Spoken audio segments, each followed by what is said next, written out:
Gregg Treinish is. These are the lights here. Those are going to be challenging to use. Well, hey, everybody. Thanks for coming out. Awesome speeches today. Erica and Holly, what you guys are doing are amazing, and Richard equally as well. Really excited to be here. Thanks so much for having me. I'm going to share a little bit about my work with you guys today, some of my background as well. I'm on a mission to mobilize an army of outdoor enthusiasts around the world to collect scientific data and make a difference to protect these same areas that they love to play in. And I need your guys' help to do it. So I'll start with my beginnings in adventure. When in 2004, I was on the Appalachian Trail. We were in Pennsylvania after walking for about 3 months. I walked from Georgia to Maine on the trail. And after 3 months or so, I'm here in Pennsylvania, and the rocks you see in this picture, the running joke is that Boy Scouts come out every night and sharpen these rocks. And it's pretty true. I had fallen 13, 14 times this day. It was raining. I was pretty darn miserable, and I picked up one of these rocks and chucked it at a tree, and I took a huge chunk out of the tree. So I sat down and cried and felt like the biggest piece of crap on earth at that moment. It was one of my lowest moments I've ever had, but I vowed in that moment that I would make a difference with my time. And stood up, walked for 3 more months, finished that trail, and immediately went to work in wilderness therapy afterwards. And I'll share a little bit more about my trek that I took after working in wilderness therapy for a few years. In 2006, I set out to walk the length of the Andes Mountains. We went to Ecuador, to a very tiny town on the equator called Papachacta at the foot of the Cotopaxi volcano, a 19,000-foot volcano. And we walked as close to the spine of the Andes as we could, all the way down to the very island at the southern tip of the continent called Tierra del Fuego, which many of you have probably been to. And at the very southern point of that island, there's a very small lighthouse, and that was our ending point. So the journey, which was an amazing experience, our goal on this journey was to learn as much about sustainability, people who have been living harmoniously with the environment for years, to come back to share those lessons. So we walked for 667 days, 22 months. We covered 5 countries: Ecuador, Peru, Bolivia, Chile, and Argentina. And we guessed that it was about 7,800 miles. We had a GPS with us that we'd turn on about once a day. Doesn't really matter when you walk that far exactly how far it was. It was far, I promise you that. We didn't have great maps for the experience. Really, there were no good maps that existed for the GPS. When we did have GPS maps, it doesn't tell you what kind of vegetation is there. It doesn't tell you how swollen rivers are. So we use this 1 to 1 million scale wall map, the kind that hangs in a classroom. This is one of Peru. And we'd bounce this in a box from city to city and take these little Xerox-colored copies with us and basically read off a name and ask people along the way, how do you get to El Tombo? How do you get to wherever we were going? Share a little bit of the trail with you. We followed old Incan roads. These roads have been used for 1,500 years. People are traveling over them to get to farmers markets today.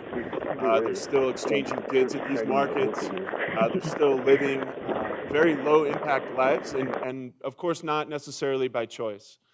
So the decisions that we make here are so profoundly impactful in places like South America, where they really do look up to us quite a bit. So I just want to emphasize that point. We were off trail for about 50% of the trek, bushwhacking.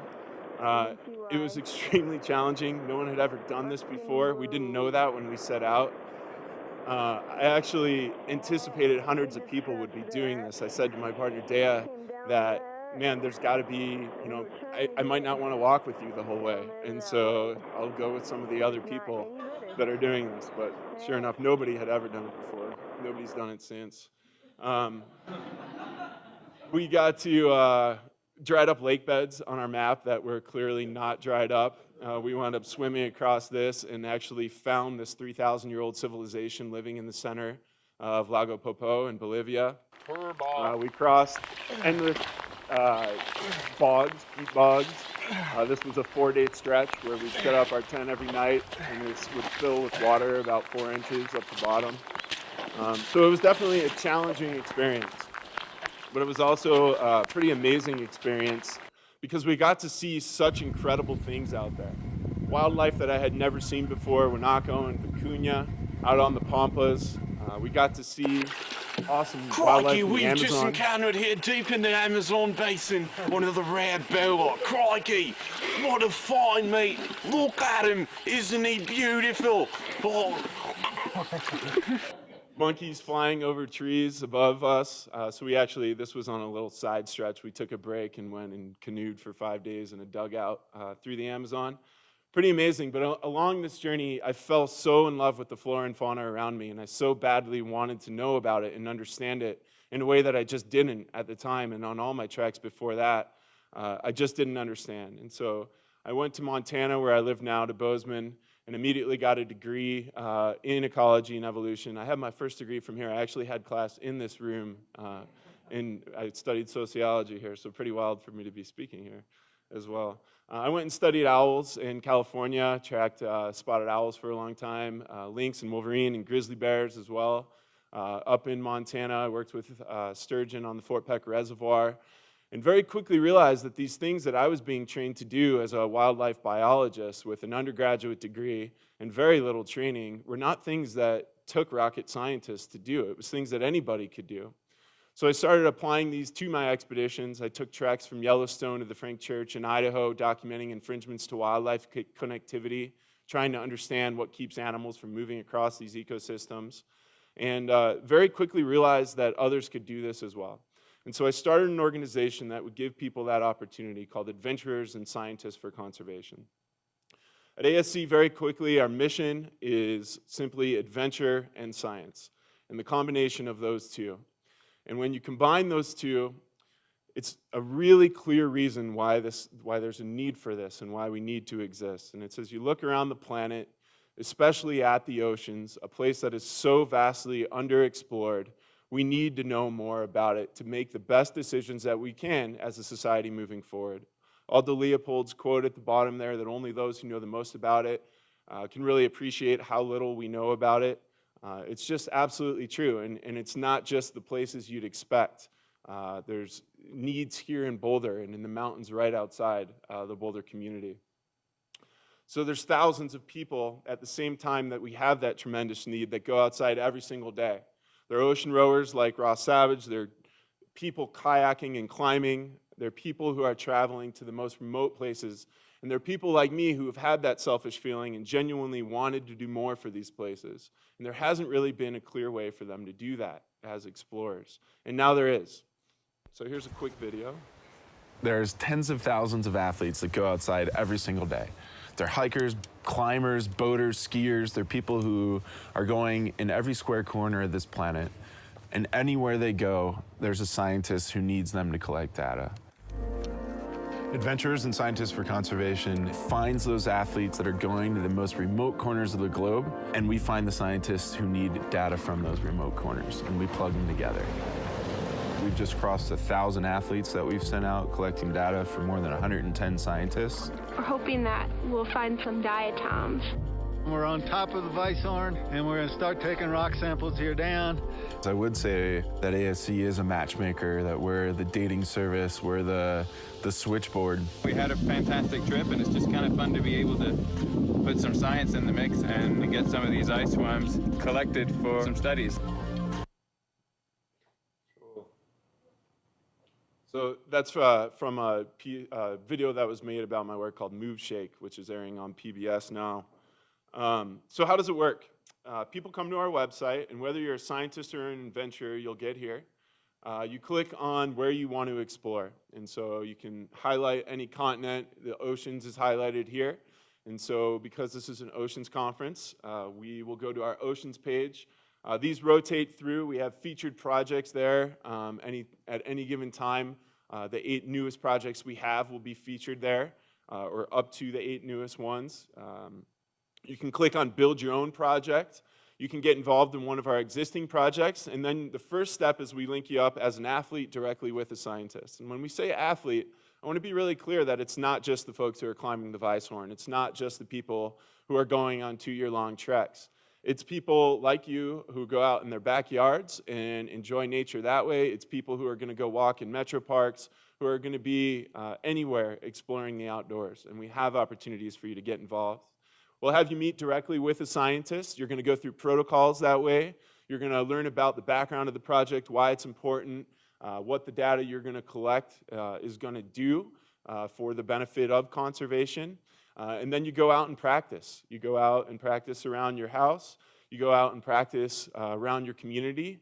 And we troubleshoot and make sure that everything is dialed before you're actually going to go out and start collecting that usable data. One of our projects, this is Abby Barrows. She's from MARI, the Marine Environmental Research Institute in Maine. We do a microplastics project with her. So this is something you can do anytime you're near the oceans. It's as simple as getting 1 liter Nalgene's, filling those up with seawater, and then sending those off to be examined by Mary's lab. What's shocking is that in 85% of all the samples that we've collected from all around the world, there's been microplastics present. So think about that. That's not near shore. That's not on beaches. That is simply going out in the ocean and scooping up a liter of water. 85% of it has microplastics in it. And that to me is absolutely shocking. So we have a new initiative this year. We're trying to get 500 new expeditions to collect microplastic samples. We've just launched that project and well on our way. Another one of our ocean projects is harmful algal bloom sampling for Nikki High from the University of Alaska Fairbanks. This is one of our kayakers who was going from from Seattle up to Ketchikan, Alaska. We have 3 to 4 people, teams every year that do that kind of thing. They're looking for these harmful algal blooms that are really important indicators of everything from climate change to pollutants in the waterways. These can be extremely harmful to marine life. And so we need to understand these in far greater ways. Banded gull studies along the entire East Coast. Banded gulls, there's been over 10,000 of them that have been banded with these little black bands you can see on its legs. So we have people out in kayaks, on boats, all over sailing that are looking for these guys, trying to recite these guys for researchers. We've got shark observations. This is part of the Shark Observation Network, which you guys probably have heard of. If you haven't, please do get involved through our website, through Shark Observation Network's website. Seven gill sharks is an important focus of that study. We've got cetacean projects, cetacean observations and studies that you can get involved with, everything from olfaction. There's actually researchers who are studying whale olfaction and trying to decide if plankton emit enough odor that they're actually navigating and tracking by the smell of these plankton. So pretty amazing. Simple locations are telling researchers a tremendous about their habits, their migration patterns and habits. We have a number of partners we've brought together for the Cetacean Project. There's independent organizations that are each doing their own ones, but there's really never been a global force, and we're trying to unite that global force. So just a few of our partners here on that piece. In addition to sending individual athletes out, we are being contracted by tour operators and running our own guided outings as well. So we can integrate into your existing ecotourist projects. These are a few of our partners that we've worked with over the last 3 years. We've been really excited to be part of these. Running out of time, so I'm going to skip through these pretty quickly. But some of the groups that we work with, students, we take military veterans out on things like grizzly trackings. Show you a quick few slides from a recent trip we took with kids from West Oakland Middle School. These kids came up with us to the Desolation Wilderness above Lake Tahoe, and we're responsible for recording the first ever pika locations from this area. So the smallest member of the rabbit family. We were looking for scats and actually documenting the animals themselves. Super exciting project to get the kids out of Oakland for the first time in their lives. And they had a tremendous experience with us up there. Here's some We're girls. about to eat ants.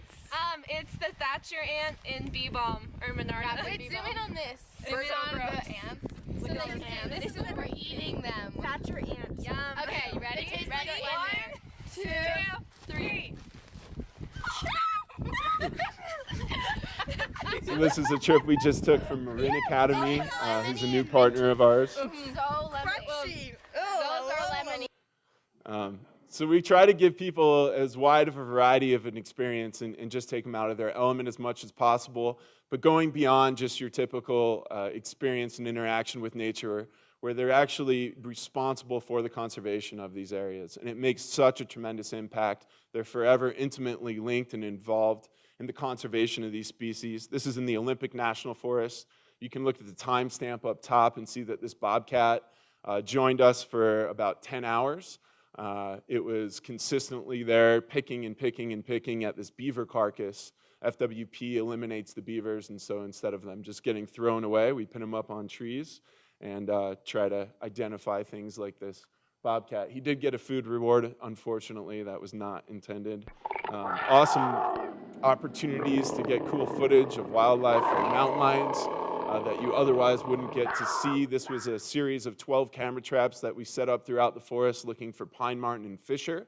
Found the first fisher from that ecosystem since they were reintroduced, and the collars fell off about 3 years after they were reintroduced up there. So we were super excited about that. One of our upcoming trips I want to share with you is that we're going to be doing sea lion research on the California coast, again with Marin Academy. We're now part of their mini course schedule, so the kids will come out with us and receive credit for being out there as part of their STEM learning and science curriculum.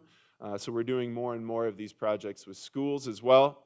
You can watch the full MoveShake piece at moveshake.org. It's on PBS now as well. So I hope you'll do that. And yeah, visit our website, adventureandscience.org. And thank you guys for letting me go over time.